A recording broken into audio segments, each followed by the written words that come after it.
अस्सलाम वालेकुम एवरीवन, कैसे हैं आप सब। उम्मीद करती हूँ आप सब ठीक होंगे, खैर से होंगे। मैं भी ठीक हूँ, बोले तो ठीक हूँ। आप सुन रहे हैं आई लव साइको। जहाँ से छोड़ा था वहीं से स्टार्ट करते हैं। आप लोगों के लिए एक स्पेशल एपिसोड है, बोनस समझ लीजिएगा, मेरा प्यार समझ लीजिएगा। कल की गलती की थोड़ी सी भरपाई करने के लिए रिकॉर्डिंग करने के लिए बैठी हूँ।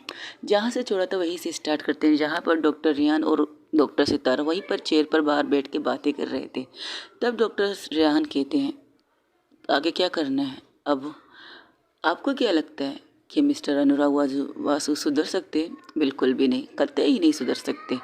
उन्हें इतनी चोटें नहीं लगी हैं। तो अभी डॉक्टर ने कहा था उनके रीढ़ की हड्डी टूट गई, वो मेरे कहने पर कहा है, और वही चीज़ वो उनके सामने भी कहेंगे। हाँ, उनकी रीढ़ की हड्डी को लगी है, बट इतनी नहीं लगी है कि वो अपाहिज बन के सारी ज़िंदगी रह सके। उन्हें सबक सिखाना चाहती हूँ, क्या ये सबक सिखा पाऊँगी या नहीं मुझे नहीं पता, क्योंकि वो एक कुत्ते की दुम है। हाँ, मेरे फादर हैं, बायोलॉजिक फादर कह सकते हो, लेकिन वो सुधरने वालों में से नहीं है। वो कभी भी नहीं सुधर सकता, ये बात की गारंटी मैं दे सकती हूँ। क्योंकि उन्हें अच्छा लगेगा, उन्हें हर चीज़ ओके है ना। जब आप इंसान को थाली के अंदर सारी चीज़ें परोस के देते हो ना, तो उसकी हिम्मत नहीं होती है बर्तन से सालन निकालने की या ओट-पोट से रोटी निकालने की। उन्हें आदत सी हो जाती है बैठ के, खा के, उठ के चला जाना, बस इतना।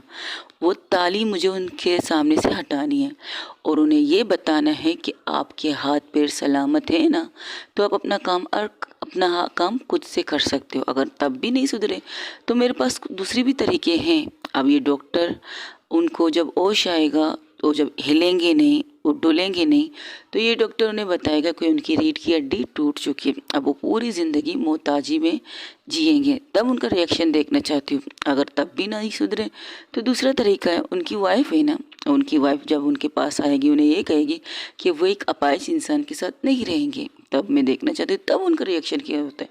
अगर तब भी वो ना सुधरे तो मैं कुछ कह नहीं सकती, तो इतना ही कहूँगी, वो सुधरने वालों में से नहीं, वो बिल्कुल नहीं सुधरेंगे। अगर वो एक लड़की जो उनकी मोहब्बत में सब कुछ छोड़ के आ चुकी थी उनके पास, उनके नहीं हो पाए, वो बेटी जो उनकी खुद की बेटी है वो उनकी नहीं हो पाई, तो आगे का क्या कर सकते हैं हम? कुछ भी नहीं कर सकते। वैसे वो चल सकता है, रीढ़ की हड्डी इतनी भी नहीं टूटी है कि वो मोहताज रहे। चलो अच्छा है वो मोहताज नहीं है, वरना इसकी ज़िंदगी एकदम हेल हो जाती। बस इतना कहना चाहती हूँ मैं। देखते हैं क्या होगा। तकरीबन 12 घंटे बाद उन्हें होश आता है। जब उन्हें होश आता है तो डॉक्टर सितारा, डॉक्टर रियान उनके रूम के अंदर जाते हैं। उनके रूम में अंदर जाते तो वो कहते हैं मैं हिल क्यों नहीं रहा, और वो इंसान कौन था जिसने मुझे मारा।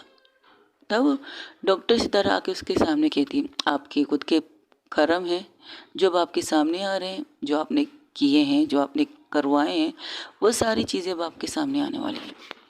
आपने जो जो गुनाह की है ना, उनकी सज़ा लेने वाली, सज़ा की बारी आ चुकी है। आपने इतने भी गलतियाँ, कम गलतियाँ तो खैर नहीं की हैं, इतनी गलतियाँ क्यों कह रही हूँ मैं, कम गलतियाँ भी आपने नहीं की हैं।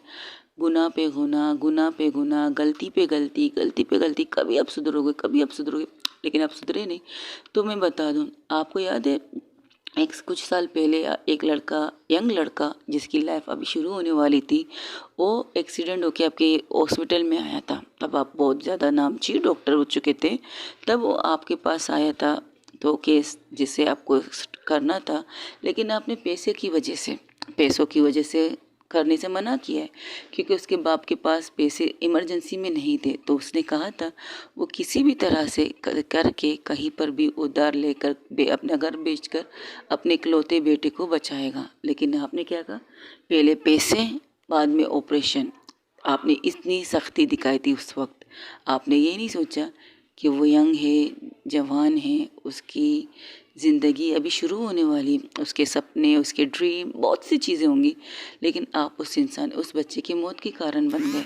आपने तब भी ये नहीं सोचा कि आप डॉक्टर हो, आप कसम खा चुके हो, जब आपको ऐसी चीज़ें, आपको जब इंसान को आपकी ज़रूरत रहेगी तो आप जाओगे अपने बिना किसी स्वाद के, बिना किसी मतलब के आप उसका इलाज करोगे। लेकिन आपने बिल्कुल उल्टा किया। आपने परफेक्ट एक बिजनेसमैन की तरह सोचा है। हॉस्पिटल एक बिजनेस बन चुका है। अगर हॉस्पिटल देखा जाए, स्कूल देखा जाए, कॉलेजेस देखा जाए, सब कुछ एक बिजनेस बन चुका है। हर चीज़ बिजनेस, पैसा पैसा पैसा। आजकल यही होता जा रहा है। प्राइवेट में बच्चों को भेजो स्कूल के लिए, प्लान चीज़ के लिए पैसे दो, उस चीज़ के लिए पैसे दो, पिकनिक जा रहे हैं पैसे दो, तालीम दो बच्चों को, सीख दो बच्चों को। और जब छुट्टियां होती है जून जुलाई की तो उनके घर इतनी बड़ी बड़ी कॉपियाँ भेजते हो होमवर्क के लिए। जो काम उन्हें स्कूल में सीखना चाहिए वो काम आप बच्चों को घर में सिखाने के लिए कहते हो, असाइनमेंट बनाने के लिए कहते हो, प्रोजेक्ट बनाने के लिए कहते हो।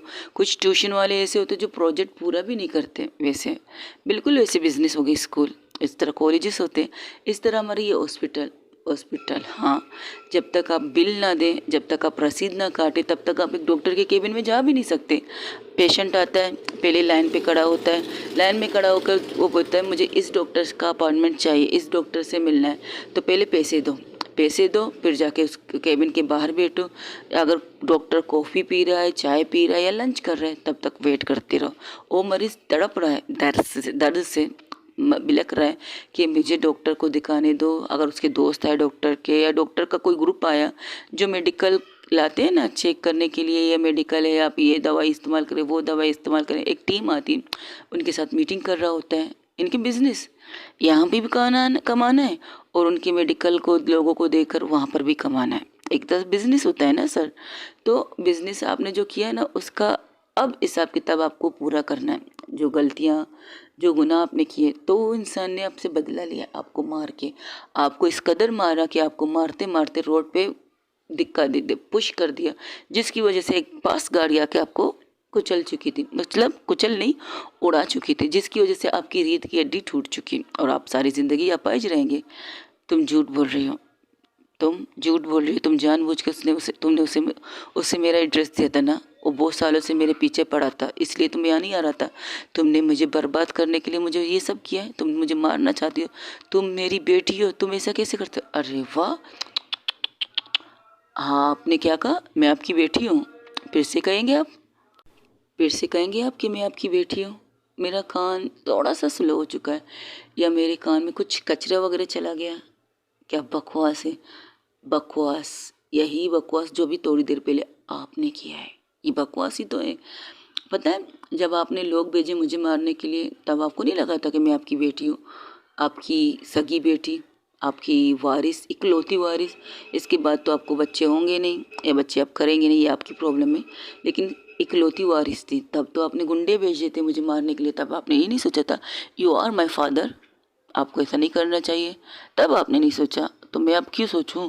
और हाँ, यहाँ के सारे बिल मैंने पे किए, यहाँ पर भी यही रूल चल रहा है जो आपके हॉस्पिटल में चल रहा है, पहले पैसे फिर पेशेंट को लेटाओ ऑपरेशन थिएटर पे, ऐसे रूल हर जगह चलते हैं।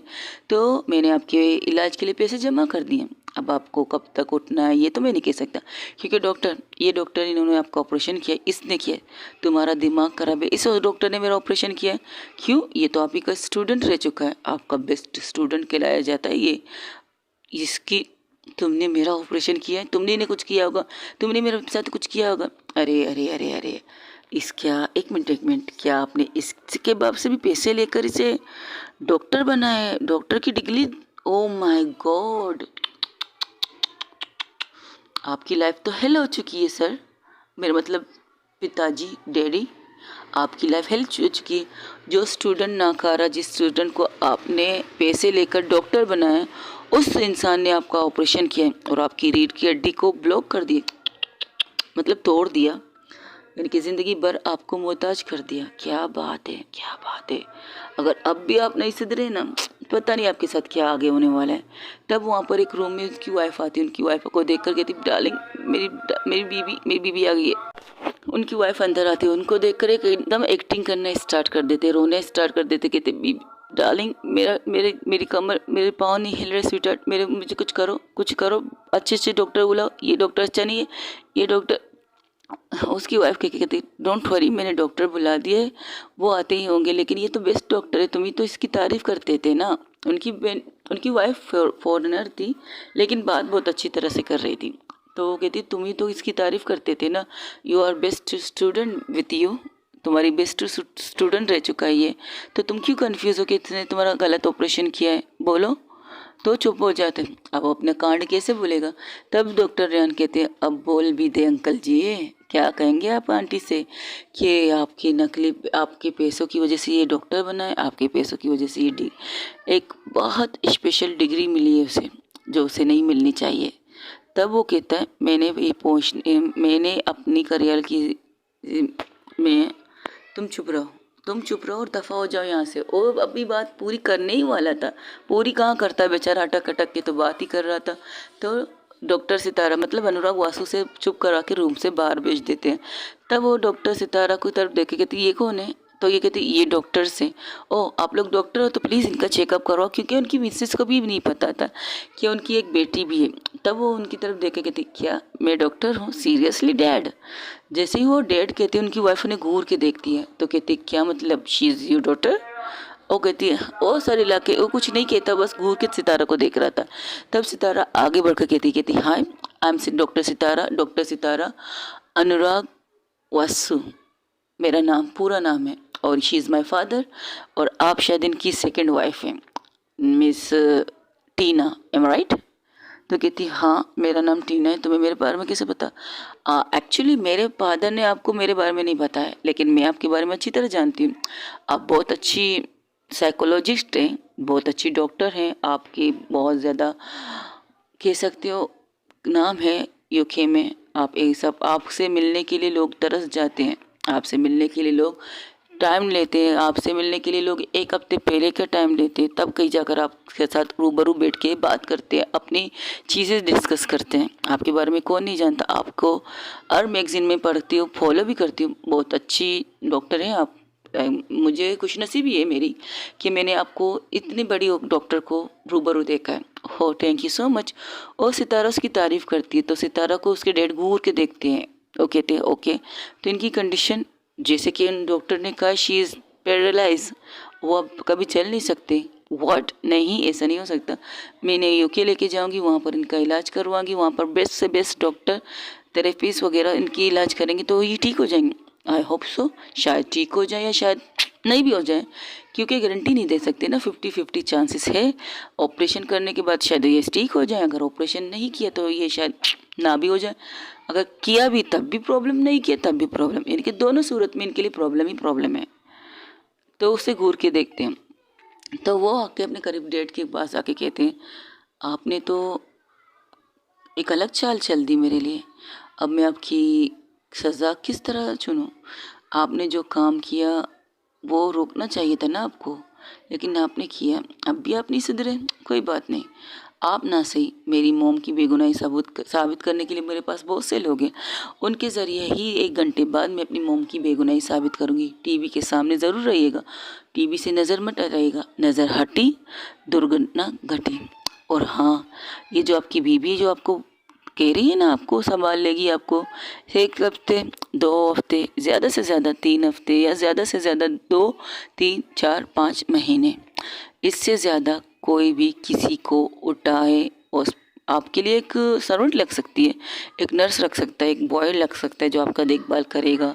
उनके पास पैसे बहुत हैं, आपको पैसे की कमी नहीं होगी, और महीने टू महीने मेरे तरफ से आपको पॉकेट मनी मिलेगी, बट उतनी नहीं मिलेगी जितनी आपको मिलती थी, और थोड़ा कम होगा। लेकिन अब आपके पास वक्त है, अगर तब भी आपने सच नहीं बोला मुझे कोई इतराज़ नहीं, मुझे अपनी मोम की बेगुनाही हर कीमत में साबित करनी है। That's it. ये कहकर वहाँ से डॉक्टर रेहान के साथ चले जाते। तो डॉक्टर रेहान कहते अब करना क्या है, हॉस्पिटल चलिए, वहाँ पर स्टार्ट है सब कुछ, वहीं पर कर लेते हैं। तो वहाँ पर एक बहुत बड़ा सीमार बना, मतलब बहुत बड़े डॉक्टर्स की टीम आई थी, पुराने नए सारे डॉक्टर्स आए थे, क्योंकि उस हॉस्पिटल का तकरीबन कह सकते हो 50 साल पूरे हो चुके थे। 50 साल कोई मामूली बात तो नहीं है। तो वहाँ पर उसके 50वीं साल की सालगिरह मनाई जा रही थी। इस हॉस्पिटल में सीनियर जूनियर जितने भी पुराने डॉक्टर थे, जो यहाँ से चले गए थे, जो यहाँ से सीख के गए थे, वो सबको बुलाया गया था एक हॉल में। वो बहुत बड़ा हॉल था, वहाँ पर सारे के सारे डॉक्टर्स थे, सारे के सारे। तो डॉक्टर सितारा की तरफ देखकर रेहान कहता है ये सब तुमने कब किया? पार्टी बर्थडे होना था तो बर्थडे खूबसूरत होना चाहिए तो ज़्यादा अच्छा है ना। वहाँ पर हर लोग थे, हर ऐसे लोग जो उनके मोम के ज़माने के थे, जो उनके फादर के ज़माने के थे, जो उनके फादर के सीनियर्स थे, मतलब उनके ज़्यादा सीनियर डॉक्टर सब वहाँ पर जमा थे। सब लोग पार्टी एंजॉय कर रहे थे, कह सकते हो। पार्टी 2 बजे की दावत थी, तो खाना पीना तो वहीं पर था, तो सब लोग आ चुके थे, बहुत सब कुछ वहाँ पर सारा स्टाफ पूरा टीम आ चुका था। तो अब आप सोच रहे होंगे कि मिस्टर अनुराग वासु कैसे देखेंगे, तो वहाँ पर वीडियो कॉल के ज़रिए उनकी टीवी को कनेक्ट किया जाता है। तब वहाँ पर डॉक्टर सितारा जाती है स्टेज पर और वहाँ पर कुछ बातें करने लगती, तो कुछ हॉस्पिटल की तारीफ़ करती है, कुछ हॉस्पिटल की कुछ गलतियाँ भी बताती है कि इस हॉस्पिटल में क्या क्या गलत चीज़ें हो रही है जो दोबारा नहीं होनी चाहिए।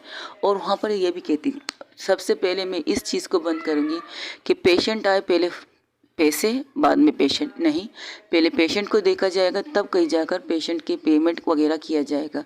इमरजेंसी की सूरत में फॉर्म भरने की भी ज़रूरत नहीं है, एक्सीडेंट के केस आएंगे आपको वैसे ही जल्दी से पेशेंट को देखना है बिना अपनी लापरवाही के। अब टाइम टू टाइम डॉक्टर यहाँ पर आएंगे, बिना टाइम के डॉक्टर कोई भी यहाँ पर नहीं आ सकता। अगर आपका टाइम डॉक्टर, जैसे डॉक्टर रियान को 2 बजे तक अपने केबिन में होना चाहिए, तो डॉक्टर रियान ठीक 2:45 बजे तक अपने केबिन में बैठेंगे, वहाँ पर कुछ चीज़ें अपने सेट करेंगे, फिर पेशेंटों को देखना स्टार्ट करेंगे। टाइमिंग का फोकस रहेगा। जो नर्स छुट्टियां करती है, काम का छुट्टियां करती है, इमरजेंसी के तौर पर उन्हें छुट्टियों की इजाज़त होगी। अगर पर्सनली उनके घर में कोई खुशियां हैं, पार्टी हो या कुछ भी हो, उन्हें अपने दोस्त नर्स के साथ बात करनी चाहिए होगी, अपनी टीम के साथ बात करें कि अगर वो उन्हें जैसे कि सपोर्ट करने के लिए तैयार होंगे तो वो छुट्टी कर सकते हैं। अगर वो लोग कहेंगे नहीं तो फिर वो नहीं कर सकते, अपनी ड्यूटी निभाएंगे, चाहे वो शादी हो, चाहे वो एनिवर्सरी हो, चाहे वो बच्चे का बर्थडे हो, कुछ भी हो, क्योंकि हॉस्पिटल का मतलब है 24 घंटे ऑन। 24 घंटे ऑन का मतलब आप सबको अच्छी तरह पता है, क्योंकि हॉस्पिटल में अलग अलग चीज़ें होती हैं, इमरजेंसी होती है, एक्सीडेंट होते हैं, कुछ एक्सीडेंट होते हैं, कुछ घर घर के छतें गिर जाते हैं। 24 घंटे इमरजेंसी होती ही होती है इस हॉस्पिटल के अंदर। तो लापरवाही बिल्कुल भी नहीं। अगर किसी ने भी लापरवाही की तो 1 सेकंड के अंदर अंदर, एक लापरवाही तो आपको 1 घंटे के अंदर इस हॉस्पिटल से निकाल दिया जाएगा फाइनली।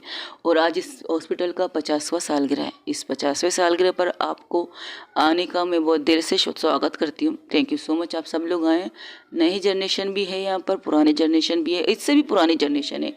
कुछ लोग जो हमारे बीच में नहीं हैं, जो डेथ हो चुके हैं, जो मर चुके हैं, उनके लिए मैं दिल से दुआ करूँगी, उनकी मग़फ़िरत की। और कुछ जो है यहाँ पे उनसे भी यही कहूँगी, इन्जॉय योर लाइफ। आप लोगों ने इस हॉस्पिटल से अच्छी चीज़ें सीखी है, बुरी चीज़ें सीखी है, लेकिन आपको लोगों को करना वो अच्छी चीज़ें हैं। बुरी चीज़ें करके आपको कोई फ़ायदा नहीं मिल सकता। अच्छा बनोगे तो सब कुछ सही होगा। मुझे देख लीजिए, यहाँ पर जितने भी डॉक्टर्स हैं मुझे पागल एंड साइको कहते हैं। शायद मैं हूँ, मैं कभी कभार पागलपंती की हद कर देती, कभी कभार कुछ ऐसी चीज़ें कर देती जो सामने वाले को ये बोलने पर मजबूर कर देता है, आई एम द पागल, मैं पागल हूँ, मैं एक साइको हूँ, ये कहने के लिए कह देते हैं। लेकिन आज की ये जो पार्टी है, आज की ये जो सेलिब्रेट करने के लिए हम लोग, आप लोग सब यहाँ हैं, आप लोग सोचेंगे हॉस्पिटल में कौन है, क्योंकि हॉस्पिटल में भी वहाँ पर टीम है, इमरजेंसी के तौर पर भी वहाँ पर लोग मौजूद हैं। जब तक इमरजेंसी ना हो, दुआ करूँगी कोई भी इमरजेंसी ना हो, लेकिन बुखार चीज़ें, ये सारी चीज़ें होती रहती हैं, तो उनके लिए डॉक्टर वहाँ पर अवेलेबल रहेंगे, रहे हैं मेरा मतलब है। तो आज की पार्टी की वजह काश हो जाए। आप लोगों को एक इंसान का नाम याद है? चलिए मैं नाम के साथ उनकी तस्वीर भी दिखा देती हूँ। प्रेरणा वासु, प्रेरणा, तो उनका सरनेम लेती है पहले। ये इनके फादर का नाम है और इन्होंने बहुत मोहब्बत से, शिद्दत से किसी से मोहब्बत की, बहुत शिद्दत से किसी से मोहब्बत की, और उसकी मोहब्बत के बदले में उन्हें इस हॉस्पिटल से धक्के मार के बाहर निकाल दिया गया था। वजह, उन पर इल्ज़ाम लगा था। तब वहाँ से एक इंसान कहता है, इल्ज़ाम नहीं, हमने खुद देखा था उन्हें भागते हुए जाते हुए। तो उस इंसान को घूर के देखता है। अब वो अपनी स्टेज से नीचे उतर के आराम से माइक को लेकर नीचे उतरता है उस इंसान के सामने। अच्छा, आपने सिर्फ जाते हुए देखा था या कुछ और भी देखा था, कुछ सुना था? नहीं, मैंने सिर्फ जाते हुए देखा था। जब इनकी बच्चा हुआ था तो उन्होंने अपने बच्चे को छोड़कर इस इंसान के साथ चली गई थी। ओ हाय सी। तो आप लोगों ने पता लगाने की कोशिश की थी कि वो ऐसे क्यों कर रही है, क्यों जा रही है? हालांकि उनका भी तो बच्चा हुआ है, बेबी हुआ है, उनकी कंडीशन ऐसी तो नहीं होगी कि वो जा सके। भाई ऐसी कंडीशन में होती नहीं, हमें क्या ज़रूरत है पता लगाने की? वो हमसे सीनियर थी तो हम मुँह को ऐसे खोलते तो खामोश हो जाते, इसलिए हम खामोश थे। ओह अच्छा, ठीक है। हाँ, ये आपने सही कहा, बिल्कुल सही कहा। जो चीज़ में आपको बोलना नहीं चाहिए तो आप बोलते नहीं, जहाँ बोलना नहीं चाहिए वहाँ आप लोग बोल देते हो, जल्दी बोल देते हो। अगर आपका काम का चीज़ ना हो तब भी आप बोल देते हो, चलो कोई बात नहीं, ये आपकी प्रॉब्लम है, मेरी नहीं। लेकिन मैं कुछ और कहने वाली थी। आज जितने भी पुराने डॉक्टर जो डॉक्टर प्रेरणा को जानते हैं, जो डॉक्टर प्रेरणा, अनुराग और मिस्टर बजाज को जानते होंगे उनके बारे में, तो चलिए आज मैं आप लोगों को एक चीज़ बताती हूँ। एक लड़का जो इस हॉस्पिटल में फर्स्ट टाइम आता है एज अ इंटर्न, जो सीखने के लिए आता है, वो इंसान फर्स्ट हर चीज़ में रेंगर मतलब फर्स्ट आता है। तो वो ज़िद करके इस हॉस्पिटल में अपने नाम को डाल देता है सीखने के लिए, एक डॉक्टर, परफेक्ट डॉक्टर बनने के लिए। क्योंकि उस टाइम पर इस हॉस्पिटल का तब भी नाम था, अब भी नाम है। तब भी इस हॉस्पिटल को नंबर 1 कहा जाता है, अब भी नंबर 1 कहा जाता है। लेकिन अब उस हॉस्पिटल का मालिक भी वो बन चुका है, क्योंकि ये हॉस्पिटल उसके दादाजी की थी। यानी कि दादाजी, समझ गए ना, माय ग्रैंड फादर मिस्टर अनुराग वासु मेरे फादर है, तो इनके दादाजी तो मेरे ग्रैंड दादाजी हुए। तो इस हिसाब से तो उन्होंने अपने दादाजी के हॉस्पिटल में आके सीखने, लेकिन वहाँ पर अचानक से उनकी काया तब पलटी जहाँ पर वहाँ पर प्रेरणा नाम की एक लड़की की एंट्री हुई। प्रेरणा नाम की लड़की, जो वो भी उनसे डबल फर्स्ट रैंक वाली लड़की थी। तो उनके आने के बाद उन्होंने ऐसा महसूस किया, तो मेरे मुंह से क्यों सुनना चाहते हैं ये सारी चीज़ें, तो मिस्टर अनुराग वासु कहना चाहिए था। हालांकि वो इस वक्त अवेलेबल नहीं है, उनकी तबीयत ठीक नहीं, उनका एक्सीडेंट हो चुका है, हॉस्पिटल में एडमिट है। लेकिन अब मैं ये कह रही हूँ अपने मुंह से, आप लोगों को यकीन नहीं होगा, क्योंकि शायद आप लोग ये सोचेंगे कि मैं अपनी माँ की तरफदारी कर रही हूँ। फिर भी जो सच है वो, उसके लिए मैं आप लोगों से एक सवाल पूछती हूँ, आप सबसे, जितने भी जो मेरे मोम के ज़माने के डॉक्टर्स थे, उनसे एक सवाल पूछती हूँ कि कभी भी आप लोगों को मिस प्रेरणा के कैरेक्टर पर कोई दाग नज़र आया था? कभी आपको ऐसा लगा था कि प्रेरणा जी ऐसी है, प्रेरणा जी वैसी है? सब लोग सर ना मिलाते, हाँ ना। लेकिन जब से मिस्टर बजाज की एंट्री हुई थी, तब से आप लोगों ने शायद डाउट किया, या शायद किसी ने आपके कानों में तक ये बात पहुँचाई। तब लोग एक दूसरे की तरफ देख रहे थे, तब वो कहते हाँ ये तो हुआ था। तब वहाँ से एक सीनियर डॉक्टर कहते प्रेरणा एक अच्छी बच्ची थी, वो बहुत बेस्ट स्टूडेंट रह चुकी है, हमारी बेस्ट ही थी, नंबर 1 थी, वो बहुत अच्छी बच्ची थी। आज तक हमें उसके बारे में कोई भी गलत चीज़ कहने का हक नहीं है, ना मैंने कहा, हम लोगों ने कहा। क्योंकि डॉक्टर प्रेरणा ऐसी बच्ची थी जिसने अपने लाइफ को फोकस सिर्फ अपनी ड्रीम पर किया था। उनका ड्रीम, इनके उसके मॉम डैड का ड्रीम, उसके माँ बाप उसे डॉक्टर बनाते हुए देखना चाहते थे। तो फोकसली वो अपने मेडिकल वर्क पर ज़्यादा थी। इसने कभी भी किसी के साथ दोस्ती नहीं की थी। उसकी एक ही दोस्त थी जिसके साथ वो उठती बैठती, हंसती मजाक करती, वही। बहुत से लोगों ने उसके फ्रेंडशिप करने की कोशिश की, बट उन्होंने किसी को सीरियस नहीं लिया। दस गुड, थैंक यू सर, आपका ये बयान देने के लिए शुक्रिया। तो फिर से कहना स्टार्ट कर देती, ये मेरे मोम की प्रोफेसर कह सकते हो, प्रोफेसर है उनकी। तो इन्होंने मेरी मोम की तारीफ़ की, बाकी जनरेशन अभी जो थी उन्होंने मेरी मोम की बुराई की। चलिए आपको स्टोरी फिर से स्टोरी स्टार्ट करते हैं जहाँ से स्टार्ट किया था मैंने। तो प्रेरणा आ जाती है यूनिवर्सिटी में कह सकती हूँ, हॉस्पिटल में कह सकती हूँ।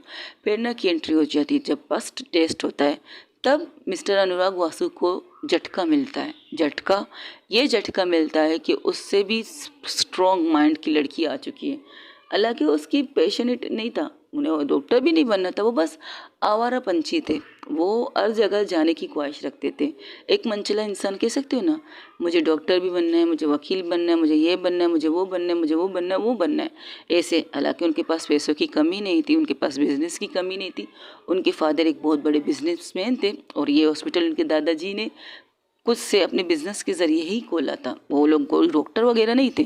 ना मेरी पूरी पीढ़ी देखा जाए, मेरी पीढ़ी को देखा जाए पीछे से, उनमें से कोई डॉक्टर है ही नहीं। फिर भी मेरे डैड जिद करके डॉक्टर बनने के लिए आ गए थे। तब उन्हें ये झटका लगा कि उनसे भी इंटेलिजेंट कोई आ चुकी है, उनसे भी सीनियर कोई आ चुकी है, उनसे भी बेहतर कोई आ चुकी है। बेहतर सीनियर तो नहीं थी उनसे, लेकिन बेहतर थी। तब उन्होंने गुस्से में उन्हें देखा, कई बार उनसे दोस्ती की भी ऑफ़र की, कई बार उन्होंने उनके साथ बदतमीज़ी भी की, लड़ाई भी की। इस वजह से उन दोनों की तू में हमें अक्सर होती जाती थी। इस हॉस्पिटल के अंदर बहुत सी चीज़ें ऐसी हुई थी जो नहीं होनी चाहिए, फिर भी होती गई थी। फिर आराम से उसने सोचा, मिस्टर अनुराग ने सोचा, सीधी उंगली से तो घी नहीं निकल रहा, तो उंगली को टेढ़ी करते। जो उनके नाम पर टेक था, लड़कियों के साथ डेट करना, लड़की के साथ घूमना, वो आराम से बंद होने लगा था। वो शरीफ से शरीफ बनते रहे। बदमाश जब शरीफे का चोला पहनता है तो बिल्कुल वैसी तरह से वो चोला पहन लेता है शरीफी का। तो वो प्रेरणा के सामने एक शरीफ सा बंदा बन के रह जाता है। प्रेरणा जी जब उनसे पहले लड़ाई फिर तू मैं के साथ उन्हें अच्छा समझने लगी, उनकी जो अच्छाई उन्हें दिखने लगी, वो उसी चीज़ को सही समझने लगी थी। तब उनके दिल में इनके लिए थोड़ी सी फीलिंग जागी थी। फीलिंग बढ़ते बढ़ते प्यार में कन्वर्ट हुई, तो एक दूसरे से प्यार का इजहार किया, प्रपोज किया आई लव यू का। और तब उन्होंने अपनी मम्मा पापा से बात की थी मिस प्रेरणा ने। तो उन्होंने उसको लड़की को घर बुलाया था। लड़का घर जाने से पहले इंसिडेंटली कहो या एक्सीडेंट का हो, वहाँ पर एक मॉल में इनके डैड के साथ टकराते और वहाँ पर उनके साथ बहुत ज़्यादा से बदतमीज़ी से बात करते, इतनी बदतमीज़ी से बात करते यहाँ तक कि इनके फादर मिस्टर प्रेरणा के फादर उन्हें थप्पड़ मार लेते और इस चीज़ का और ज़्यादा गुस्सा उनके अंदर आ जाता है, और ज़्यादा गुस्सा आता है तो वो इस चीज़ को गौर करके वहाँ से निकल जाते। लेकिन खुशकिस्मती या बदकिस्मती कहिए प्रेरणा जी की, तब जब वो उनके घर में आते तब उनके डैड उन्हें देख कर ये कहते कि ये लड़का नहीं, किसी से भी शादी कर लो, ये लड़का नहीं। तब वो भी वहाँ से निकल जाते, वो भी नहीं बताते, बस झूठ बोल देते शायद तुम्हारे पापा को मैं पसंद नहीं, शायद मैं बहुत बड़ा पैसे वाला, बहुत सी चीज़ें ऐसी चीज़ें होती हैं। तब वो प्रेरणा जी अपनी मॉम के कहने पर, अपने डैड के कहने पर मिस्टर अनुराग वासी से बिल्कुल किनारा कर लेते हैं। वो अपनी मॉम डैड से बहुत प्यार करते हैं। वो प्यार इतना करते हैं अपनी माँ बाप से कि उनके लिए एक क्या अज़हर और अनुराग कुर्बान। एक और झटका उनको मिल गया कि वो लड़की जो उससे प्यार के दावे करती थी, वो लड़की अब उससे इंटरेस्ट नहीं ले रही है। तो उसने क्या किया, अपने दोस्त को मिला के वो एमडी की तरफ इशारा करते, हमारे सीनियर जो अभी इस हॉस्पिटल के एमडी हैं इनकी तरफ आती हूँ मैं। ये my father is best friend, बहुत अच्छे दोस्त थे, अच्छाई में भी बुराई में भी कमीनेपंती में भी सब कुछ में मेरे पापा के बहुत अच्छे दोस्त हैं। तो उनके साथ मिलकर तो उन्होंने अपनी नस काटने की बात की। पहले तो वो लोगों मजाक समझा, लेकिन कहा इस तरह नहीं कर सकते, वो इस तरह आसानी से, प्रेरणा थी डॉक्टर तो जाहिर सी बात है डॉक्टर पता ही चल जाएगा कि कहाँ से नस काटे हैं, तो 5 मिनट तक तुम्हारा नस बहेगा, तब तक हम कोई भी एक्शन नहीं लेंगे। तो उन्होंने प्लान बनाया, उन्होंने पूरी नस वाली जगह पर काट दी अपने हाथ को। उसने काटने के बाद तो सबकी तरफ देखकर कहने वाली, तब वो बीच में बात रोक कर कहती है, लगता है आप लोगों को मेरी स्टोरी पसंद नहीं आई, आप लोगों की स्टोरी सुनाना नहीं चाहती हूँ, कुछ चीज़ें हैं जो साबित करना चाहती हूँ। कोई बेगुनाह है जिसकी इज्जत को दाग किया गया था, जिसके करेक्टर पर इतनी सारी उंगलियाँ उतर चुकी है, उन उंगलियों को काटना चाहती हूँ, क्योंकि बात मेरी मॉम की है। क्योंकि मैं अपनी मॉम से प्यार नहीं करती थी, बिल्कुल नहीं करती थी। उस तरफ आने से पहले बस इतना कहना चाहती हूँ, आप एक फ़िल्म समझ लीजिए, एक कहानी समझ लीजिएगा, एक कुछ भी समझ लीजिएगा, आपको आज की चीज़ें सुननी पड़ेगी, आपको ना चाहते हुए भी सुनना पड़ेगा, क्योंकि ये एक औरत की कहानी थी, ये एक उस लड़की की कहानी थी जिसने मोहब्बत में सबसे बड़ा धोखा खाया, उस मोहब्बत से जिसे वो सबसे ज़्यादा प्यार करती थी। चलिए अपनी कहानी की तरफ फिर से चलते हैं, जो मैंने छोड़ा था फिर से डॉक्टर से तरह वही से स्टार्ट कर देती है। इनका प्लान परफेक्ट था, बहुत अच्छी तरह से शातिर दिमाग थे दोनों। तो उन्होंने नस काटा, फिर नस के बाद उनकी सिस्टर, प्रेरणा की बड़ी एक सिस्टर थी, उन्होंने उसे इस तरह किया तो वो उस लड़के से मिली और फिर से अपने पापा के सामने गई बात करने के लिए। तो लेकिन उसके पापा कह रहे थे, कहते हैं ना, जब प्यार अंधा होता है तो आपको कुछ नहीं दिखता, आपको सही गलत की पहचान नहीं रहती। लेकिन मिस प्रेरणा सही थी, अपने मॉम डैड की बातें भी समझती थी, लेकिन वो इस चीज़ से डर रही थी, अगर आज उसने किया कल दोबारा करेगा, क्या कल वो बच पाएगा? नहीं, वो नहीं बच पाएगा। तो इस फैसले से उन्होंने घर छोड़ दिया अपने मोहब्बत के लिए। उन्होंने कोर्ट मैरिज नहीं किया था तब तक, जब तक मिस्टर अनुराग वासु उन्हें अपने साथ अपने एक फ्लैट पे लेके गए थे। लेकिन फ्लैट में जाने से पहले प्रेरणा जी ने उनसे कहा था कि वो शादी करके उनके साथ रहना पसंद करेंगी, इस तरह नहीं। तो यहाँ पर वो फेल हो गए, शायद उन्हें फर्स्ट नाइट करना था उनके साथ या कुछ और, बट फेल हो चुके थे। तो वो अपने दोस्त के घर जाके रहने लगी थी। सुबह अदालत जाती, वहाँ पर उन्हें एक ऐसी जज मिलती है जो उनकी शादी की गवाह बन जाती है। उन्हें पता नहीं था शादी का गवाह एक कम था, तो एक जज जो नॉर्मल कपड़ों में थी उन्हें पकड़ के लाते। तब वो जज कहती कि तुम क्या कर रही हो? तो कह रही मैं पढ़ रही हूँ, मैं डॉक्टरी कर रही हूँ। तो कहती एक अग्रीमेंट साइन करो, उस अग्रीमेंट में लिखो कि तुम डॉक्टर बनना चाहती हो। तो मेरे डैड तो कहते हैं ना, जीत की खुशी में थोड़ा पागल से हो गए थे। तो वो लोग एक सिग्नेचर कर देता है, वो बिना सोचे समझे कर लेते हैं। फिर इसके बाद होती है असल चीज़ें। लाइफ की 1-2 साल आराम से गुजर जाते हैं, उनकी मेडिकल लाइफ भी आराम से गुजर जाती है, फिर भी वो नंबर वन पर आ जाते हैं। इस तरह से उनको किसी से मिलना मेरे डैड को पसंद नहीं था, किसी के साथ बात करना मेरे डैड को पसंद नहीं था। उसके अंदर का जेलसी इंसान जागने लगा था, जो छुपा चुका था अपनी प्रेरणा से, लेकिन वो आराम से निकलने लगा था। निकलते इस हद तक निकल गया था कि उन्होंने अपनी बीवी पर हाथ उठाना शुरू कर दिया। तब उनकी बीवी को पता चला वो माँ बनने वाली थी, इनकी मैं सितारा उनकी पेट में थी। उन्होंने कई बार कोशिश की मुझे मारने की, मुझे कुछ करने की, लेकिन कहते हैं ना, मारने वाले से बचाने वाला बड़ा होता है, तो उसी ज़्यादा हुआ था। मेरी माँ जब पेट से थी तब भी मेरे डैड ने उन्हें मारना नहीं छोड़ा था, तब भी उन्हें मारती थी, इससे ना मिलो उससे ना मिलो। तब उनके बीच में मिस्टर बजाज नाम का एक बंदा आया। मिस्टर बजाज, जिनकी बीवी की कंडीशन ऐसी थी कि सारा चेकअप, सारी जिम्मेदारी मेरे मोम के ऊपर थी, उनकी देखभाल की, उनकी चीज़ों की, उनकी भी जिस तरह वो प्रेग्नेंट थी उनकी वाइफ भी प्रेग्नेंट थी। तब उन्होंने ये अफवाह फैला दी लोगों तक कि मेरी बीवी का मिस्टर अनुराग वाइफ का मिस्टर बजाज के साथ अफेयर चल रहा है, उनसे चुप के मिलने जाती, उनके साथ जाती, ये वो सारी चीज़ें, ये अफवाह मिस्टर एमडी के ज़रिए बाहर तक आई थी। अब वो मिस्टर एमडी तो उनकी बेस्ट फ्रेंड है, तो झूठ कैसे बोल सकते हैं। लोगों ने इसी बात पर यकीन किया, कुछ डॉक्टरों ने तो इस बात को रिजेक्ट किया कि प्रेरणा ऐसी नहीं, लेकिन कुछ डॉक्टर थे ना जो जलते थे मिस प्रेरणा से, तो हाँ, इस बात को और फैलाना स्टार्ट कर दिया था इस तरह से। फिर सिचुएशन आप सबके सामने थी, मुझे इसके बारे में कुछ कहना भी नहीं पड़ेगा। तो ये सब चीज़ हुआ। तो आप कुछ कहना चाहेंगे एमडी सर? जी हाँ, मिस प्रेरणा कभी भी गलत नहीं थी।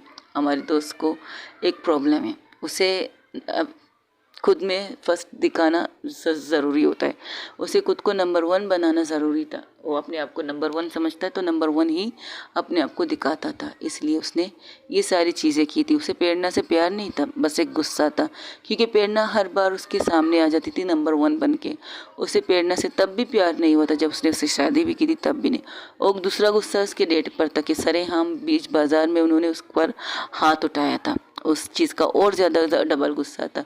तो पूरी तरह से प्रेरणा को बर्बाद करना चाहता है, लेकिन प्रेरणा एक समझदार लड़की थी। प्रेरणा ऐसी लड़की थी जो अपने आप को अपने पाँव पर खड़ा रहना बेहतर समझती थी। उसने अपने करियर को बंद भी नहीं किया था, हालांकि कई दफ़ा अनुराग ने उसे समझाया कि तुम मेडिकल मत चुनो, तुम मेडिकल में मत आओ, तुम्हें डॉक्टर बनने की ज़रूरत नहीं, मेरे पास इतने पैसे हैं, बहुत सी चीज़ें उसने कही थी, लेकिन तब भी प्रेरणा ने उसकी बात नहीं मानी थी। तो इस चीज़ का और ज़्यादा गुस्सा, इसमें भी गुस्सा बहुत ज़्यादा था। मैं उसका दोस्त हूँ तो मैं सच्ची आज कहूँगा, क्योंकि और प्रेरणा वो चुप हो जाते हैं। तब वहाँ से फिर से शेतारा कहती, हाँ बोलिए। प्रेरणा बजाज को अपना भाई समझती थी और बजाज उसे अपनी बहन समझती थी। तो फाइनली तब भी आपको यकीन नहीं आ रहा, तब वो वीडियो चालू करती जो मिस्टर बजाज की आखिरी वीडियो थी, जहाँ पर वीडियो पर सारी चीज़ें बता रहा था कि किस तरह से अनुराग वासु ने उससे उसके नाम के साथ प्रेरणा का नाम जोड़ा, बहुत सी चीज़ें दिखाते हैं। तब वहाँ से डॉक्टर सब लोग घूर के देखते हैं डॉक्टर एमडी की तरफ, तो एमडी कहते हैं हाँ ये सच है, ये झूठ नहीं है, जो कुछ अभी बजाज ने बताया वो सारी चीज़ें सच है। ये सारी चीज़ें जो हुई थी, जो गलती से हुई है, जानबूझ के हम लोगों ने करवाई, ये सच था, सब कुछ हम लोगों का प्लान था, ये सारी सच है जो आप लोगों को बताया जा रहा हूँ मैं, सब कुछ सच है। तो अनुराग का क्या वो कुछ नहीं कहेगा? वो सुधरने वालों में से नहीं है सर, वो सुधरने वालों में से नहीं है। वो मेरा बाप है, बट वो सुधरेगा नहीं। मैं भी बेटी हूँ उनकी, पागल हूँ, साइको हूँ, जो भी हूँ। अपनी मोम का सच्चाई तो मुझे लाना था, तो मैं ले आए। अब आप लोग सोचिए कि आप लोगों ने कितनी गंदी हरकतें की है मिस प्रेरणा के साथ। इस हॉस्पिटल से भी उन्हें निकालने की ज़रूरत समझी, लेकिन अगर यहाँ पर कुछ सीनियर डॉक्टर ना होते जो उन्हें अच्छे समझते, जो प्रोफेसर नहीं थे, जो प्रोफेसर थे, उनकी वजह से मेरी मोम इस हॉस्पिटल में अब भी डॉक्टर की इंट्रेशन कंप्लीट कर चुकी थी और यहीं पर जॉब करने लगी थी। तो ये सारी चीज़ें मेरे डैड ने की थी, क्योंकि उन्हें मेरी माँ से नफ़रत था, प्यार तो नहीं था, नफ़रत। अपने नफ़रत में, अपने ईगो में, अपने अना में उन्होंने मेरी माँ की ज़िंदगी बर्बाद कर दी, बर्बाद कर दी। अब वो हाथ पकड़ के पर्दे के पीछे से प्रेरणा को सामने लाते हैं। ये वो औरत है जिन्होंने इस हॉस्पिटल से बेइज्जत होकर घर से यहाँ से निकाला गया था, लेकिन फिर भी यहाँ के डॉक्टरों की वजह से, यहाँ की चीज़ों की वजह से उन्हें इस तरह से नहीं निकाला गया था जिस तरह से उन्हें निकालने की कही गई थी। आप लोगों का शुक्रगुजार हूँ, हाथ जोड़ के माँ कहता हूँ, आप लोगों की शुक्रगुजार हूँ कि आपने मेरी माँ के करियर को बर्बाद होने नहीं दिया। आप प्रोफेसर, जितने भी प्रोफेसर हैं जो यहाँ नहीं हैं, जिनकी डेथ हो चुकी है, उनसे भी दिल से शुक्र अदा करती हूँ कि आपकी वजह से मेरी मोम ने अपनी मेडिकल लाइफ को जिया है। वो एक बहुत बेहतर डॉक्टर बनी है, वो अब भी डॉक्टर हैं। Thank you so much everyone आप लोगों के सपोर्ट के लिए। और हाँ, आप क्या कह रहे थे कि मिस्टर बजाज के साथ भाग गए थे। अगर आप लोग थोड़ी सी छानबीन करते, थोड़ी सी चीज़ों को अंदर से तक जाते ना, तब आप लोगों को पता चलता कि उन्होंने अपनी बेटी को क्यों छोड़ के चली गई, क्यों वो मिस्टर बजाज के साथ गई थी। तो उस वक्त उनकी वाइफ की तबीयत ठीक नहीं थी, उनकी वाइफ को माँ बनने वाली थी, और उनकी माँ बनने के लिए डॉक्टर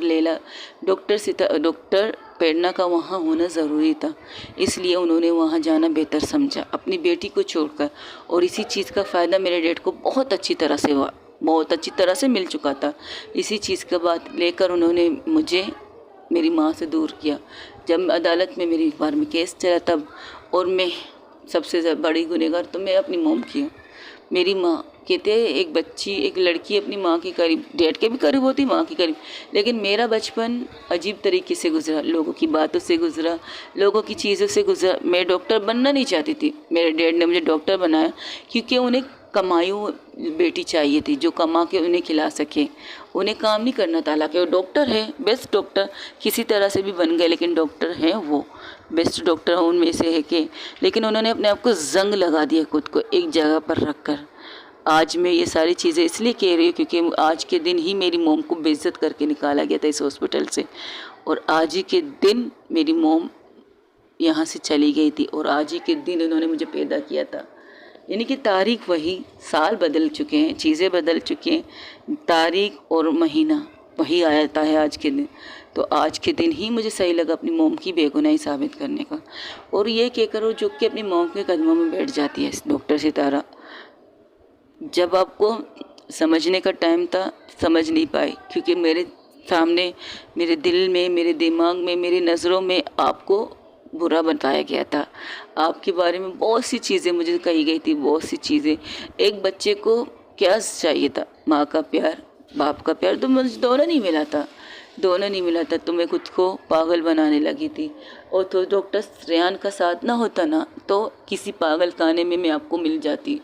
आपकी पागल बेटी, आपकी पागल साइको बेटी कहीं पर पागल खाने में एक कोने में बैठ के बस ये सोचती, मेरी माँ ने मुझे छोड़ दिया, मेरी माँ ने मुझे छोड़ दिया, मेरी माँ ने मुझे छोड़ दिया। लेकिन नहीं, डॉक्टर रेहान की वजह से आज मैं यहाँ पर खड़ी हूँ। उन्होंने मुझे जब भी संभाला, एक बेटी की तरह संभाला। हालांकि उनके साथ मेरा नाम बहुत गलत तरीके से लिया जाता था, बहुत गलत तरीके से, वैसे ही जैसे कि आपका नाम लिया जाता था अनुराग बजाज के साथ, बिल्कुल वैसे ही। लेकिन कहानी वो नहीं थी, कहानी ये थी कि उनकी मिसेस उनके सपोर्ट में थी। कहानी वो थी कि उनकी बीवी उनके साथ खड़ी थी, उनकी बीवी उनके साथ कदम से कदम मिलाती थी। उन्होंने ये बात एक्सेप्ट किया था कि रेहान सर मुझे क्या मानते, एक बेटी, एक बहन, सब कुछ, एक दोस्त, पर मैं दोस्त भी नहीं हूँ किसी की। मेरी लाइफ को न किसी की दोस्ती की ज़रूरत है, न किसी प्यार की ज़रूरत थी, क्योंकि पागल से, साइको इंसान से कोई प्यार नहीं कर सकता। फिर भी मुझे अच्छे रिश्ते मिले। अच्छा रिश्ता मेरी दोस्त लैला, जो आप लोग जानते हैं मेरी दोस्त लैला, मेरी वो कहती है वो मेरी दोस्त है, मैं नहीं कहती। तो मिस्टर बजाज की बेटी है, इसे बचाने के लिए ही मेरी मोम ने इतना बड़ा कदम उठाया था। 2 जिंदगियों का सवाल था, और 2 जिंदगियों में अपनी लाइफ को एक तरफ रखकर उन्हें बचाने का फैसला सही लिया था, और ये फैसला बिल्कुल सही लिया था उन्होंने। अगर वो ना जाती, उनकी वजह से इन दोनों की जान चली जाती, तो इस चीज़ का अफसोस सारी ज़िंदगी मुझे रहता, सारी ज़िंदगी, कि मेरी माँ ने इतनी तकलीफ़ काटी, इतनी चीज़ें की। वो एक डॉक्टर बनने के लिए की थी, और उस डॉक्टर की रुकावट मैं बनी थी, उनकी बेटी। आज मैं सबके सामने आपसे माफ़ी मांगती हूँ, आपसे हाथ जोड़कर आपके पैरों पर बैठ के कहती हूँ, I am sorry mom, I am really sorry. मैंने भी कम चीज़ नहीं कही आपको आपकी हद से ज़्यादा आपकी बेटी के मुंह से इतनी गंदी चीज़ें सुननी पड़ी, इतने गंदे लफ्ज़ सुनने पड़े, जिसकी वजह से शायद आप पल पल मरी थी, आप पल पल जी भी थी, पल पल मरी थी। मेरी बातों से आपके दिल को चल्ली करने के लिए लफ्ज़ बहुत से चीज़ें थी, लेकिन मैं भी क्या करती। होश संभालते हुए मुझे ये कहा गया तुम्हारी माँ अपने यार के साथ भाग गई थी। ये चीज़ें सुनते सुनते मैं बड़ी हुई थी। सब लोग मुझे यही कहते थे, यार लोगों की नज़रों में मुझे यही नज़र आता था। तो मैं क्या करती, नफ़रत हो गई थी आपसे, और नफ़रत को निकालना भी तो ज़रूरी होता है ना। खामोश रहकर अपने अंदर पाल कर फ़ायदा क्या, मरना था तो मैं मर भी रही थी, अंदर पाल भी रही थी। तब तक जब अब तक आप मेरे सामने नहीं आई थी, तब तक मैं अंदर ही इन चीज़ों को पाल रही थी, इन चीज़ों से लड़ रही थी, लोगों की सुन रही थी। एक पागलों की तरह लाइफ, लोग जिंदाओं के बीच में रहते हैं और मैं मुर्दों के बीच में रहती थी। मेरी ज़िंदगी की शुरुआत सुबह हॉस्पिटल में ऑपरेशन थिएटर में होती थी, शाम को मैं मुर्दों के पास बैठ के वहाँ पर स्मोकिंग करती थी। ये लाइफ थी मेरी, शायद अब भी है। छूटने इतनी जल्दी नहीं छूटता ना, शायद अब भी मेरी लाइफ ऐसी ही रहेगी, बट कह नहीं सकती। बस इतना कहूँगी, आई sorry, I am really really sorry. मेरे लफ्ज़ों से, मेरी बातों से जो तकलीफ़ आपको पहुंची है, जो चोट आपको पहुंचा है, जो दर्द आपको मिला है, उसके लिए मैं जितना भी कहूँ, आप मुझे जितनी भी सज़ा दे वो कम है। क्योंकि एक बेटी को अपनी माँ की इज्जत पर कीचड़ नहीं उछालनी चाहिए थी। जब तक पता ना चले तब तक नहीं।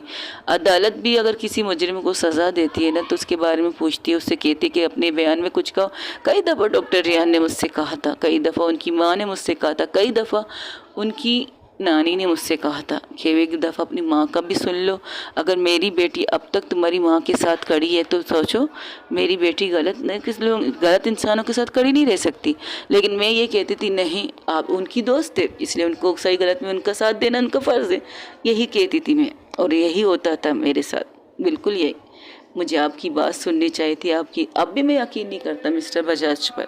अगर वो ज़िंदा होते तब भी मैं यकीन नहीं करता। वो जितनी सबूत मुझे दिखाते तब भी मैं यकीन नहीं करता इन चीज़ों पर कि मेरी मोम सही है। लेकिन कहते हैं ना, मरने वाला इंसान झूठ नहीं बोलता। उसने अपनी मौत को मेरे सामने, उन्होंने अपनी सांसें मेरे सामने छोड़ी है। उनकी जब मौत हुई तो मैं एक पल के लिए, मेरी दुनिया ही रुक चुकी थी। क्या मैं वही किया जो मेरे बाप ने आपके साथ किया?